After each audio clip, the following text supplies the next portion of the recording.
Hallo und herzlich willkommen zu meinem neuen Video. Heute geht es um die Konflikte in der Partnerschaft. Besser gesagt um die Ursache der Konflikte. Denn jeder Konflikt fängt irgendwo an, jeder Konflikt hat eine Ursache. In diesem Video zeige ich euch 7 häufige Gründe für Konflikte. Und ich präsentiere euch dazu eine mögliche Lösung. Bleibt dran, es bleibt spannend.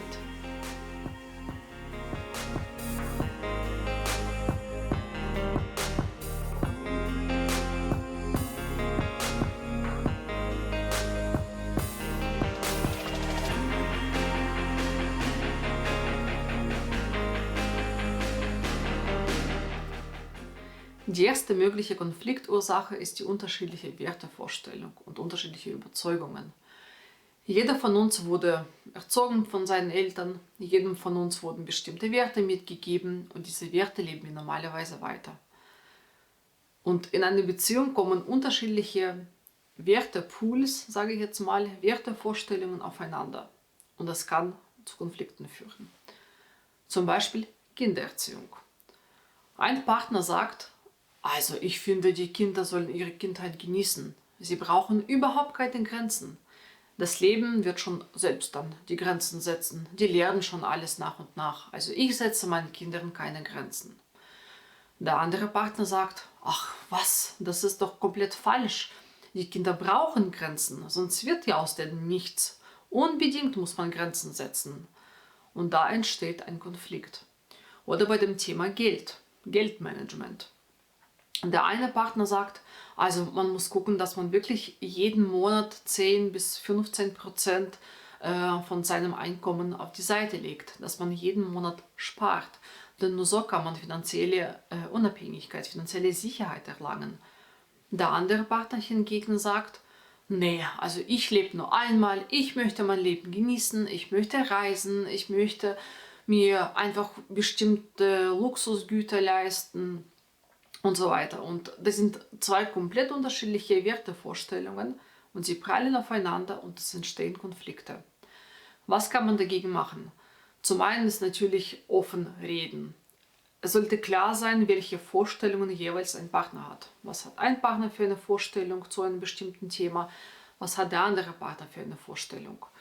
Also jeder soll die eigene Vorstellung kennen und auch die Vorstellung und die Überzeugung von seinem Partner kennen.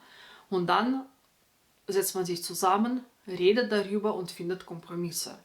Es muss ja nicht immer alles schwarz und weiß sein. Man kann auch ein Mittelding fahren, dass man sagt, nee, also wir sparen vielleicht keine 10%, sondern wir legen immer 5% auf die Seite von unserem Einkommen. Da hat man noch vielleicht genug Geld für bestimmte Träume, fürs Reisen, für Luxusgüter und trotzdem hat man vielleicht was gespart. Oder bei der Kindererziehung, dass man sagt, ja okay, wir setzen Grenzen in den und den Bereichen, wir lassen aber auch unseren Kindern eine bestimmte Freiheit da. Durch Kompromissfindung, durch offene Gespräche kann man diesen Konflikt oft beiseite legen. Der zweite mögliche Grund für Konflikte in einer Partnerschaft ist die falsche Kommunikation. Und zu der Kommunikation gehört nicht nur Sprechen, sondern auch Zuhören. Es ist wichtig, seinem Partner aktiv zuzuhören, Fragen zu stellen, denn dadurch vermeidet man sehr oft Missverständnisse. Wenn man etwas nicht verstanden hat, sollte man immer nachfragen. Oder man soll einfach wiederholen, was der Partner sagt. Ach, das hast du so und so gemeint. Ah, du hast es so und so gemacht. Damit stellt man sicher, dass man den Partner wirklich richtig verstanden hat. Dann sind noch die sogenannten Ich-Botschaften sehr wichtig. Das heißt, dass man wirklich seine Bedürfnisse in so einer Ich-Botschaft formuliert. Ich möchte, dass du das und das nicht mehr machst. Ich möchte, dass wir mehr unternehmen zusammen. Ich möchte, dass du mir einfach mehr Zeit schenkst. Oder ich möchte mehr Zeit für meine Hobbys haben.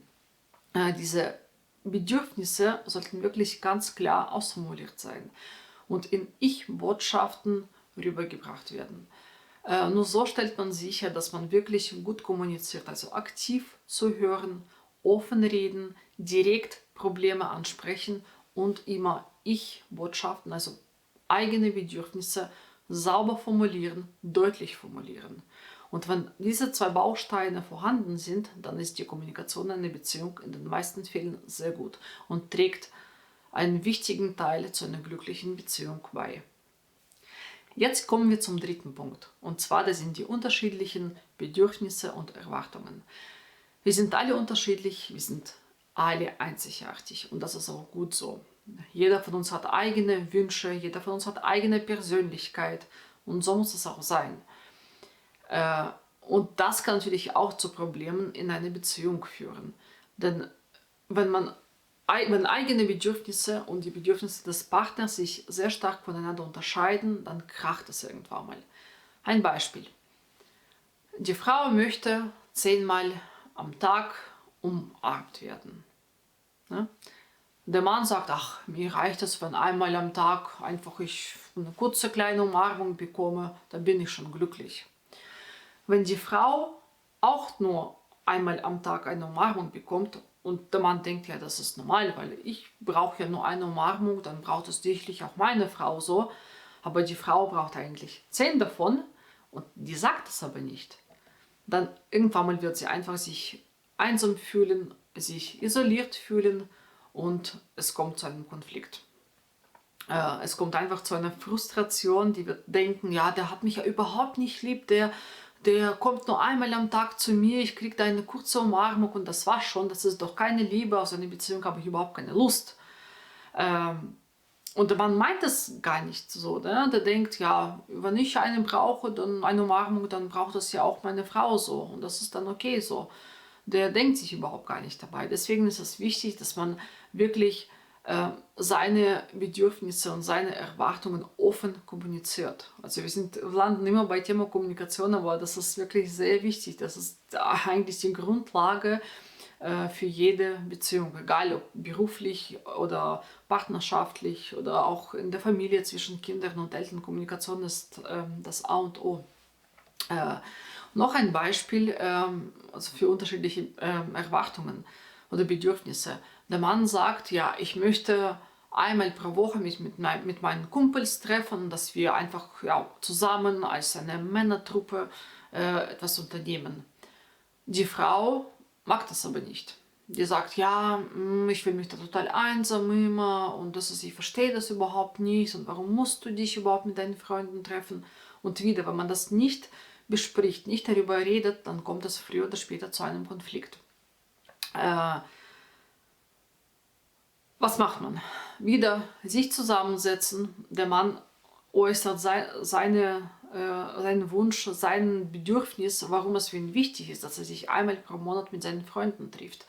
Und die Frau soll sich wirklich in seine Lage hineinversetzen und verstehen, warum ist es für ihn wichtig. Und dann findet man einen Kompromiss. Vielleicht muss es ja auch nicht jede Woche sein, vielleicht einigt man sich, dass man sich nur einmal in 2 Wochen zu einem Männerabend trifft. Und so funktioniert das, dass man wirklich immer deutlich seine Bedürfnisse kommuniziert, weil die Bedürfnisse sind unterschiedlich und dass man dann in einem Gespräch auf einen Nenner kommt. Es gibt in der Paartherapie eine sehr gute Übung. Man nimmt 2 Blätter und jeder Partner bekommt ein Blatt. Ne? Und auf dem Blatt schreibt man die wichtigsten Lebensbereiche auf, wie zum Beispiel Familie, Beruf, persönliche Entwicklung, sozialer Bereich vielleicht. Und dazu schreibt jeder eigene Bedürfnisse auf. Als Beispiel, ne? Also zum Beispiel Bereich körperliche Nähe. Ne? Dann schreibt ein Partner und auch der andere bei sich auf dem Blatt erstmal getrennt.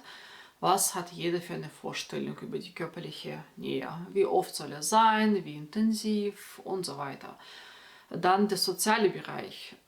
Sowas wie verreisen oder sich mit Freunden treffen. Einfach diese soziale Interaktion mit der Außenwelt. Und da schreibt auch jeder seine Bedürfnisse rein. Dann das Thema zum Beispiel Kindererziehung, dass man seine Vorstellung zur Kindererziehung aufschreibt. Oder persönliche Entwicklung, was hat man da für Bedürfnisse? Dass man zum Beispiel sagt, ja, ich möchte einmal oder eine Stunde am Tag oder einmal pro Woche, einen Tag pro Woche einfach Zeit für mich haben, dass ich mich persönlich weiterentwickle, dass ich meinen Hobbys nachgehen kann, dass ich was lesen kann und so weiter. Also zu jedem Bereich schreibt man seine eigenen Bedürfnisse auf. Das machen die Partner erstmal getrennt und dann kommt man zusammen zu einem Gespräch und bespricht es. Wenn man wirklich offen dann über eigene Bedürfnisse spricht, merkt man, wie unterschiedlich sie sein können. Ne? Einer hat die Vorstellung, der andere hat die andere Vorstellung. Und dadurch, dass man offen darüber spricht, entwickelt man vielleicht Verständnis für den Partner, dass man denkt, ja okay, der findet das und das wichtig, für mich ist das eigentlich überhaupt nicht wichtig.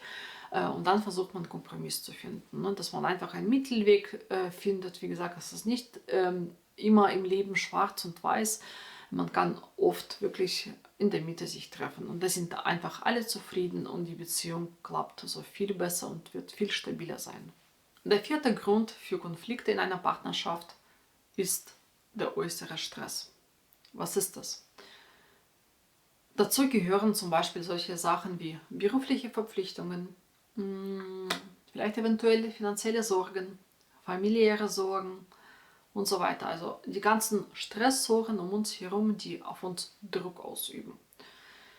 Das Problem ist, wenn man wirklich zu viele Stressoren hat und die einen wirklich in so einem Raum verschließen, dass man gar nicht mehr rauskommt. Das hat dann eine Auswirkung auf die Beziehung. Warum? Man ist überfordert, man schläft vielleicht dadurch schlechter, man ist erschöpft. Und was ist die Folge? Man ist gereizt, man ist seinem Partner gegenüber aggressiv in den meisten Fällen. Und natürlich, wenn das nur kurzzeitig ist, ist es okay, wir sind alle Menschen. Aber wenn es über einen längeren Zeitraum geht, irgendwann mal sagt einfach der Partner, du, ich habe keine Lust mehr auf sowas. Was kann man dagegen machen? Zum einen ist es wichtig zu verstehen, wo diese Stressoren überhaupt sind. Was hat man für Bausteine in seinem Alltag, die einen stressen? Am besten nimmt man sich dafür eine ganze Woche, also von Montag bis Sonntag, und schaut sich an, was hat man für Termine, wann muss man arbeiten, wann muss man zum Arzt, wann muss man einkaufen, wann muss man die Kinder in die Schule bringen, Kindergarten oder wann sind die Vereine, wann sind andere Termine und so weiter. Dass man wirklich eine ganze Woche ganz gründlich analysiert und dann in einem offenen Gespräch mit dem Partner bespricht. Am besten, wenn man sich die Woche anschaut, sollte man festlegen und analysieren, wann ist man am meisten gestresst. Also zum Beispiel am Dienstag haben wir so viele Termine, dass es ist immer so knapp ist, ich habe da wirklich Stresspegel ist immer da und ich kann das einfach nicht mehr. Ne? Dann schaut man, was kann man delegieren. Vielleicht können die Großeltern mal einspringen, vielleicht kann der Partner mal was übernehmen. Vielleicht kann man etwas auf einen anderen Tag verlegen, dass man einfach die ganze Woche ein bisschen umstrukturiert. Es ist wirklich wichtig, weil wenn man wirklich Woche für Woche in so einer Stressspirale lebt, dann irgendwann mal zerbricht das ganze Familienleben daran. Das ist echt schade. Da gehen wirklich viele Familien, viele Ehen daran kaputt, dass man mit diesem Stress im Alltag gar nicht mehr zurechtkommt. Deswegen analysieren, wo sind die meisten Stressoren, also wo hat man am meisten Stress. Was kann man umstrukturieren, reorganisieren, was kann man vielleicht abgeben. Und die Kinder müssen nicht 10 Vereine machen. Ne? Vielleicht kann man einfach sich auf 2, 3 Vereine festlegen oder auch nur in einen Verein.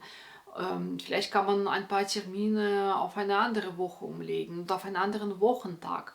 Vielleicht kann man sich einfach zu solchen Elterngruppen schließen und beitreten. Es gibt ja unterschiedliche Nachbarschaftsgruppen oder in der Klasse vielleicht, wenn die unterschiedlichen Kinder in einen Verein gehen, dass man sich einfach organisiert, dass man die Kinder zusammenfährt, zusammen abholt und dass man sich so einfach die Aufgaben ein bisschen verteilt auf alle.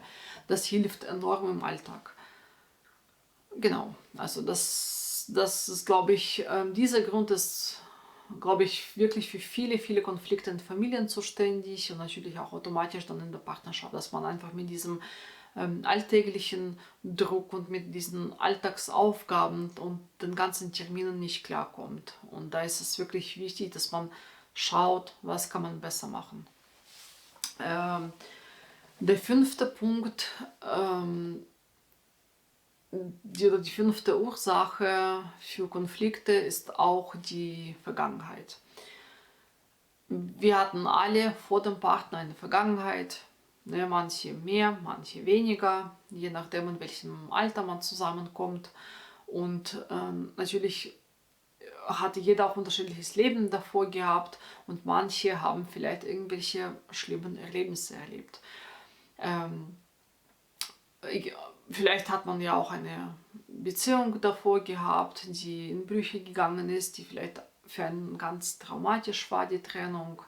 Und dann kann man vielleicht ja, einfach das Vertrauen zum neuen Partner nicht so aufbauen. Dann fühlt sich der andere Partner ja auch ein bisschen seltsam, wenn er denkt, ja, du vertraust mir ja gar nicht, ich bin ja nicht so wie dein Partner, der erste Partner. Ne?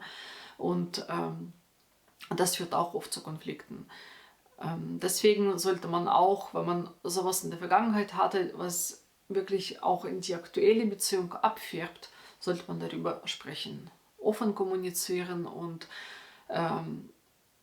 ich denke, die meisten Partner werden auch Verständnis haben, wenn man sagt, ja, ich habe in meinem früheren Leben das und das erlebt und ich wurde da enttäuscht und das ist für mich immer noch ganz, ganz schlimm. Ich bin darüber nicht hinweggekommen und ich muss immer oft noch darüber nachdenken. Ich denke, durch diese Gespräche kommt man schon ein Stückchen weiter und man kriegt auch in den meisten Fällen, wie gesagt, Verständnis von seinem Partner. Natürlich gibt es auch solche Vorfälle, wo die Menschen wirklich ein Trauma erlebt haben. Es kann ja auch muss nicht unbedingt mit einem anderen Partner zu tun haben. Das kann zum Beispiel ein Autounfall sein oder Tod von einem neuen Angehörigen oder sonst noch was. Es gibt viele Gründe dafür. Wenn es wirklich für einen so traumatisch war, dass man über Jahre nicht wegkommt davon, dann sollte man sich professionelle Hilfe holen und einen Therapeuten aussuchen. Aber in vielen Fällen kann schon wirklich der Partner helfen, wenn man offen darüber spricht. Der sechste Punkt ist der Zeitmangel. Die Zeit ist Geld. Ne? Diesen Spruch kennen wir, glaube ich, alle. Und das ist, glaube ich, wirklich so. Weil in unserer verrückten, sage ich jetzt mal, sehr, sehr, sehr dynamischen Welt haben wir alle viel zu wenig Zeit. Wir haben Job, wir haben Familie, wir haben Freunde, wir haben Hobbys, wir haben Haushalt. Es sind viel zu viele unterschiedlichste Bausteine, die Zeit erfordern und wir haben viel zu wenig Zeit dafür. Und was passiert oft?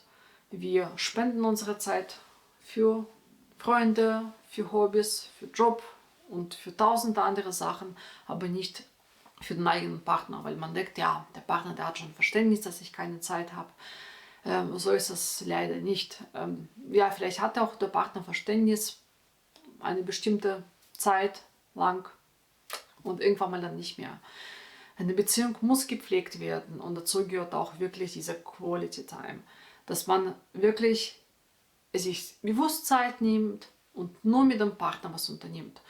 Es ist vor allem auch wichtig für langjährige Beziehungen oder für Familien auch, also für Paare mit Kindern, dass man sich zu zweit Zeit nimmt.